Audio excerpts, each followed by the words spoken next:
So the Viet Cong spent 20 years digging tunnels engineered to survive tanks and bombs. And the best answer the US military could come up with was the same one they've been using since World War II. Strap a tank full of gasoline to something, point it at the problem, and add fire. Sounds simple, but the way they pulled it off and the real effects of those weapons, that's where it gets interesting. And when I say interesting, I mean humans are just a sick species. But that don't mean we ain't gonna show you how all of it worked.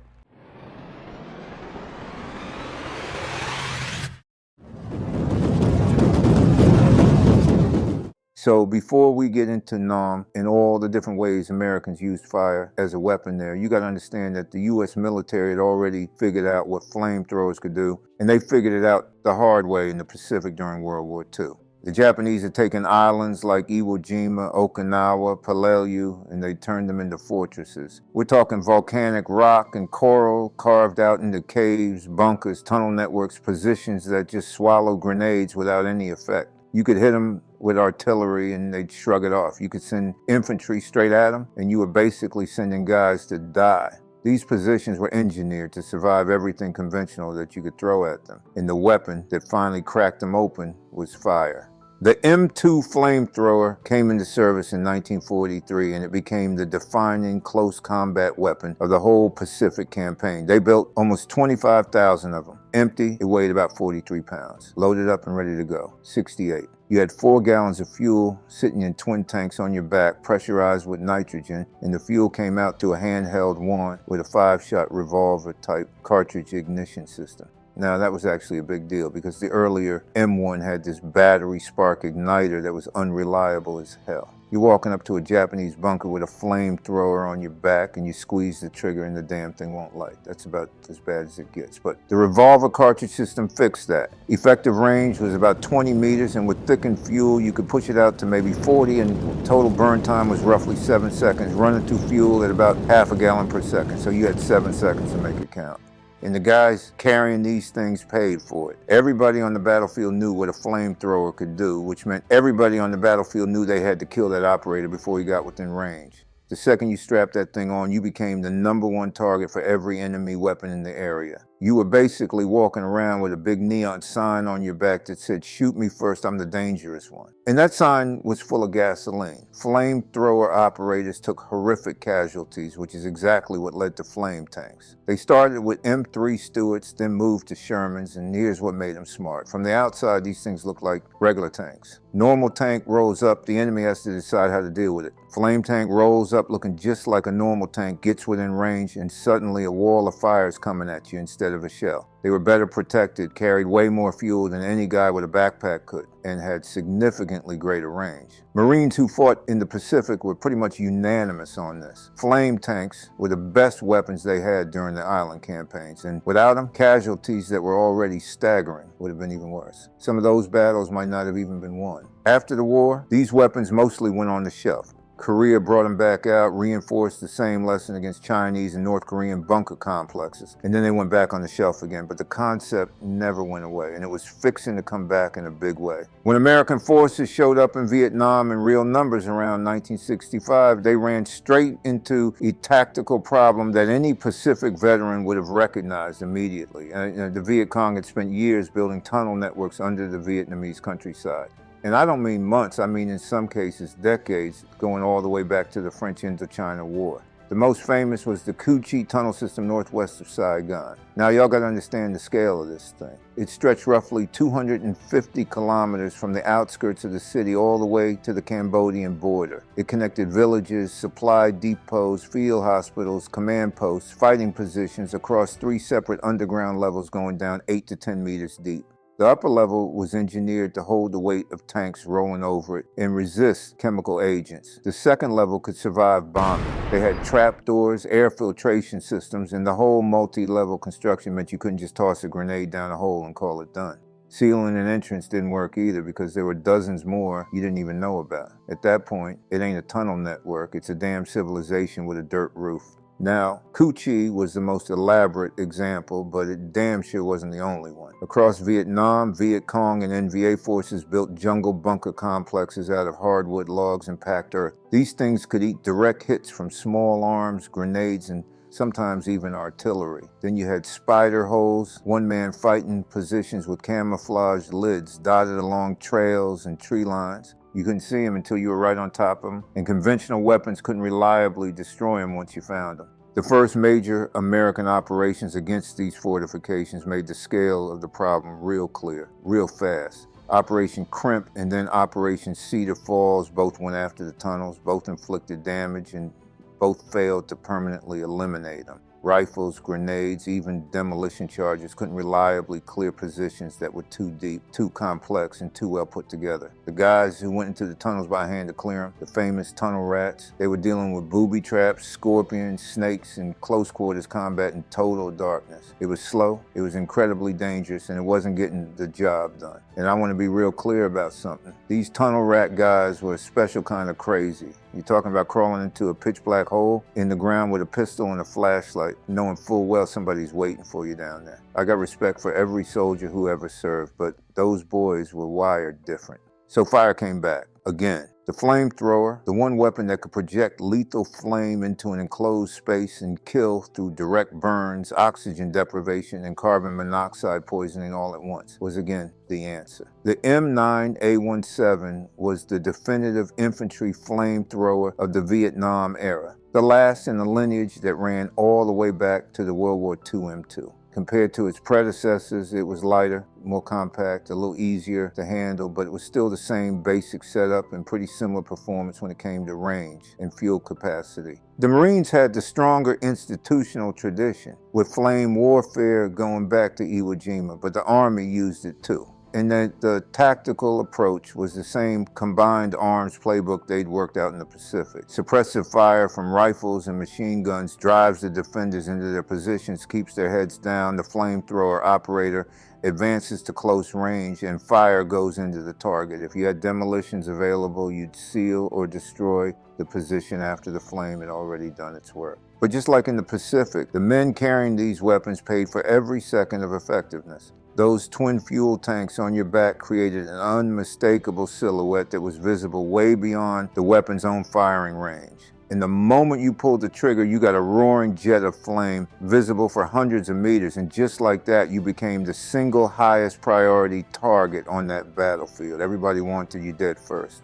So they went back to the same solution the Marines had figured out in the Pacific. Put the flamethrower on an armored vehicle, give it more fuel, more range, and put steel between the crew and whoever's shooting at them. In Vietnam, this produced two distinct systems that showed up almost at the same time. The Marines got the M67 flame tank, the Army got the M132 armored flamethrower. And the troops gave both of them the same nickname, Zippo, named after the cigarette lighter that practically every American soldier carried in his pocket. The M67 was built on the M48 Patton medium tank chassis, which was already the Marine Corps standard battle tank. And from the outside, at a distance, it looked almost exactly like a normal M48 Patton. That was completely deliberate. They pulled the 90mm gun out and replaced it with the M6 flame gun, but here's the clever part. That flame gun sat inside a specially designed shroud shaped to look like the original 90mm cannon barrel. Now, if you got up close and really looked at it,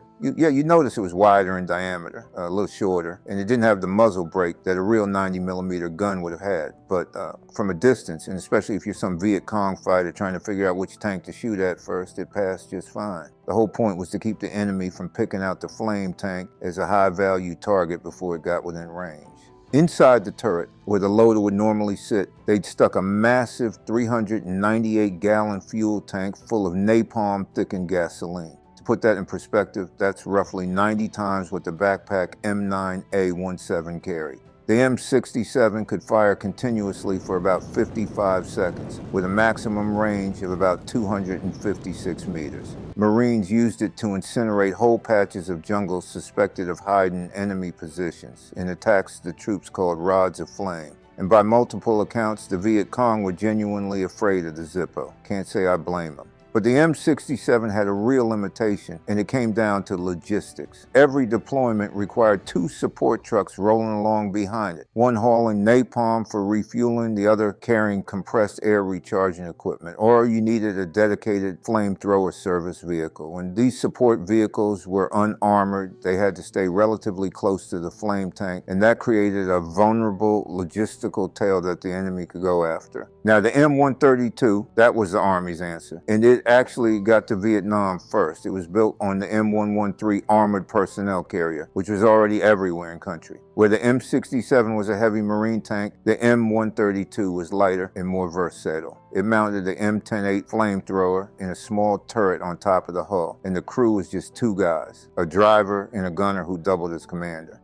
Inside, they gutted the entire passenger compartment of the M113. In its place went 4 spherical 50-gallon fuel tanks, 200 gallons total. That gave you about 32 seconds of continuous fire at an effective range of up to 200 meters. Now the armor was aluminum 12 to 38 millimeters thick, which was enough to stop small arms and shell fragments, but not a whole lot else. So the M132 was always meant to be a support vehicle. It operated under the protection of infantry or other armor, not as a frontline breakthrough weapon the way the M67 could be. But one thing it was particularly good at was dealing with mines and booby traps, which were a constant headache in Vietnam. The M132 would direct flame at the ground ahead to detonate ordnance through heat while simultaneously clearing the vegetation that concealed the ambush positions. 2 problems handled at once with 1 trigger pull. One of the most uniquely Vietnam-era adaptations happened down in the Mekong Delta, where the M132 went to war on water. In the summer of 1967, 4 Flame APCs got ordered to the mobile riverine force at Dong Tam, and the method was about as improvised as it sounds. Nobody drew this up on a whiteboard, but some guy basically said, what if we just backed the damn thing onto a boat? And everybody looked around and went, yeah, why not? They literally backed an M132 onto a converted LCM-6 landing craft, and the Flame APC fired over the vessel's sides at targets on the riverbanks while the boat cruised along the waterway. And you know what? It worked well enough that Navy engineers eventually developed purpose-built Zippos boats, installing 2 M108 flamethrowers directly on naval vessels with compressed air and napalm tanks housed in the well deck. Now, all of this, the backpack flamethrowers, the Zippos, the riverine setups, all of it depended on what was actually coming out of the nozzle. And here's the thing, the difference between regular gasoline and thickened fuel was the difference between a flash bulb and a blowtorch.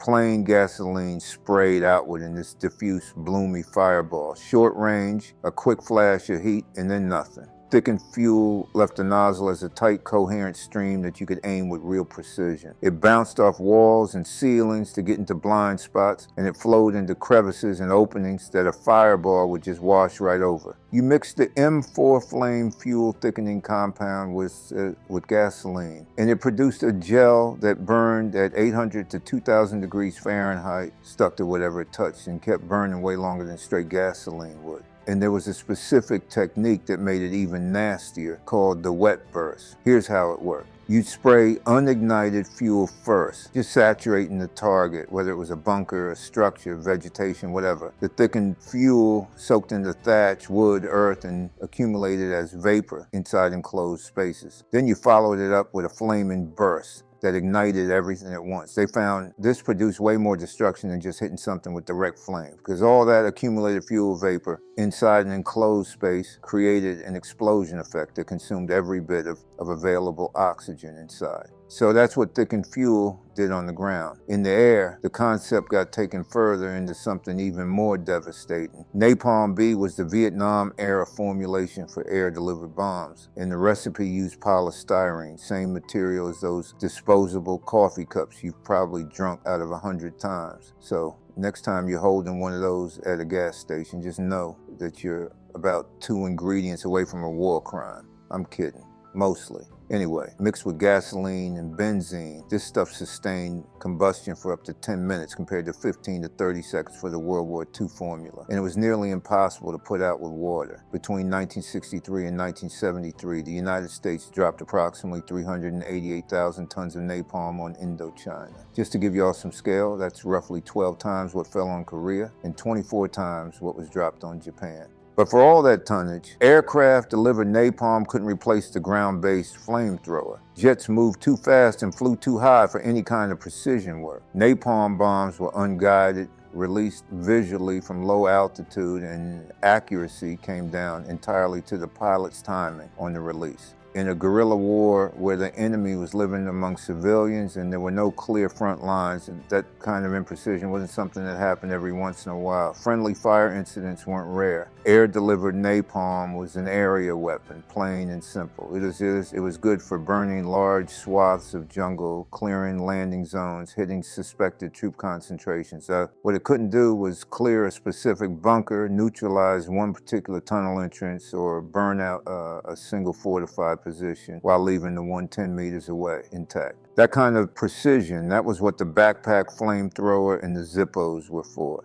Toward the end, the military went looking for something that could give you the flamethrower's incendiary effect, but with real standoff range. And what they came up with was the multi-shot portable flame weapon. Shoulder-fired, 4 barrels, launching rockets with an incendiary warhead carrying about 1.3 pounds of napalm each. The production version got designated the M202 Flash, stood for Flame Assault Shoulder Weapon, and it swapped the napalm for TPA, thickened pyrophoric agent, which ignited spontaneously on contact with air and could actually burn underwater. Burning temperature hit up to 2,000 degrees Celsius because of the aluminum content, significantly hotter than napalm. On paper, that was exactly what they needed. But the M202 showed up haunted by problems. Production didn't even begin until 1978, years after Vietnam was already over. So it saw no real combat use in that war.